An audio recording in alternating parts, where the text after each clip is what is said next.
নমস্কার বন্ধু, আমি শুভ্রা। আজকে আমি বানাবো ফলই মাছের ঝোল। আপনারা দেখে নিন কি কি লাগে। দেখুন বন্ধুরা, আমার ফলই মাছগুলো আমার কাটা ধোয়া হয়ে গেছে। হলুদ দিলাম হাফ চামচ, অল্প একটু লবণ দিয়ে দিলাম। সব দিয়ে আমি মাখাবো। আমি কড়া বসিয়ে দিয়েছি, কড়া আমার গরম হয়ে গেছে। এরপর আমি তেল দেবো। তেলটা গরম হয়ে গেলে মাছটা দেবো। তেলটা গরম হয়ে গেছে, এবার আমি মাছটা দেব।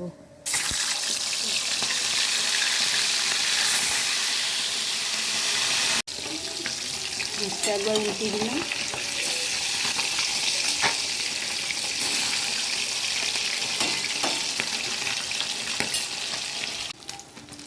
মাছটা আমার ভাজা হয়ে গেছে, এবার আমি তুলে রাখছি।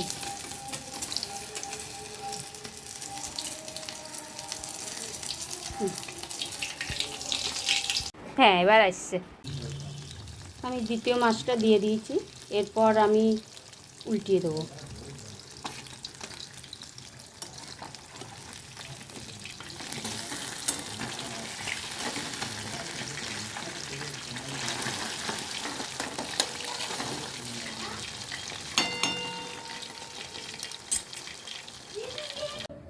আমার মাছটা ভাজা হয়ে গেছে, এবার আমি একটু কালো জিরে দিলাম,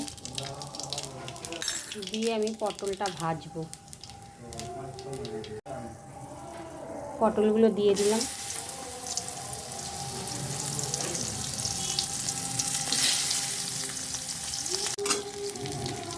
পটলটা ভাজা হচ্ছে।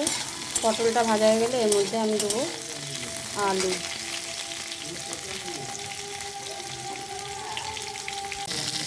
এইবারে আলুগুলো দিয়ে দিলাম। এরপরে পেঁপেগুলো দিয়ে দিলাম, পেঁপে দিলাম। এরপর আমি গাজরগুলো দিয়ে দিলাম। সব দিয়ে আমি এবার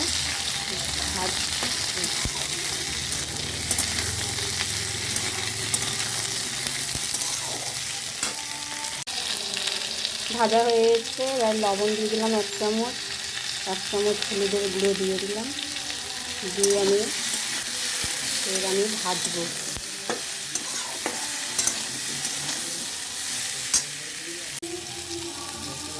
এবার লঙ্কার গুঁড়ো দিয়ে দিলাম। এরপরে টমেটো কুচিটা দিয়ে দিলাম, দিয়ে সব দিয়ে ভাজবো ভালো করে।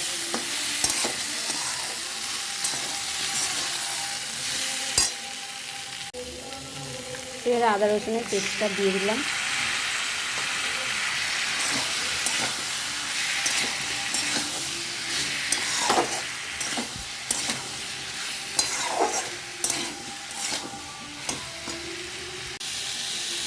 এবার ধনে আর জিরের গুঁড়ো দিয়ে দিলাম এর সঙ্গে।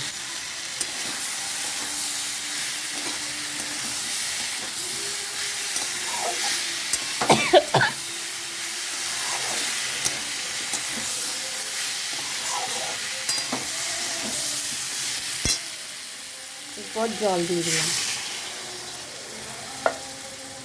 আমি জল দিয়ে দিচ্ছি, এবার ফুটে গেলে পরে মাছটা দিয়ে দেবো। আমি ঢাকা দিয়ে দিলাম। কিছুক্ষণ পরে আমি ফিরে আসছি। এবার আমরা ফিরে আসছি, এবার দেখছি আমাদের হয়ে গেল কি না।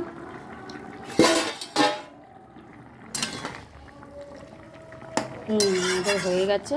এরপর আমরা ভাজা মাছটা দিয়ে দিচ্ছি। ভাজা মাছগুলো আমরা দিয়ে দিলাম একে একে।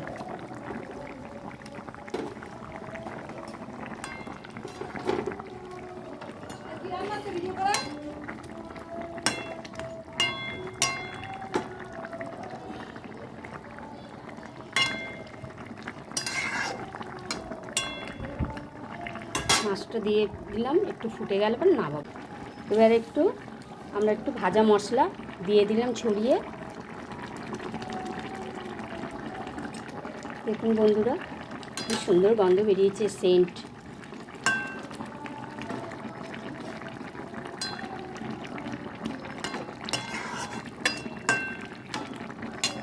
ভাজা মশলার টেস্টটাই অন্যরকম লাগে।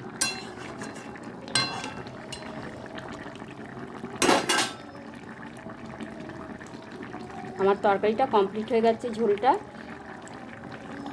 এরপর আপনাদের ঢেলে দেখাবো। মাছের ঝোলটা কমপ্লিট হয়ে গেছে।